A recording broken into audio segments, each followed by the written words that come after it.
Super delicious cranberry jam using jaggery. അപ്പൊ നമ്മള് ഉണ്ടാക്കുന്നതിനേക്കാൾ മുന്നേ നമുക്ക് എന്തൊക്കെയാണ് ഇൻഗ്രീഡിയൻസ് നോക്കാം. ക്രാൻബെറി ആണ് ഉള്ളത് ഇവിടെ എത്ര കാണുന്ന പോലെ. ഇത് നമ്മൾ 680 gram ആണ് ഉപയോഗിക്കുന്നത്. അതിനൊപ്പം തന്നെ എടുക്കുന്നതാണ് നമ്മൾ ജാഗരി എന്ന് പറയുന്നത്. നമുക്ക് കാണാം ഒരു ഓറഞ്ച് ഉണ്ട്. ആ ഒരു ഓറഞ്ച് നമ്മൾ സെസ്റ്റ് ഉപയോഗിക്കുന്നതാണ്. ഒപ്പം തന്നെ നമ്മൾ അതിന്റെ ജ്യൂസ് 60 ml നമ്മൾ വെള്ളം കൊടുക്കും. ഇത്ര ഇൻഗ്രീഡിയൻസ് മാത്രമേ ഉള്ളൂ നമുക്ക്. അപ്പൊ ഓക്കെ, അപ്പൊ നമുക്കെന്നാ ഉണ്ടാക്കി പോകാം.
ഇത് നോക്കാം നമുക്ക് എങ്ങനെയുള്ള റെസിപ്പി.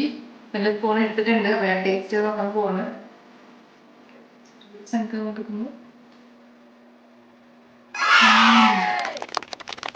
ടേസ്റ്റ് ഉണ്ട്. എല്ലാവരും ട്രൈ ചെയ്ത് നോക്കുക. പിന്നെ ഞങ്ങളുടെ വ്ളോഗ് കണ്ടതിന് എല്ലാവർക്കും വീണ്ടും ഒരു താങ്ക് യു. അപ്പം ഇനി നെക്സ്റ്റ് വീഡിയോ വരുന്നത് വരെ ബൈ ബൈ ഫ്രം അസ്.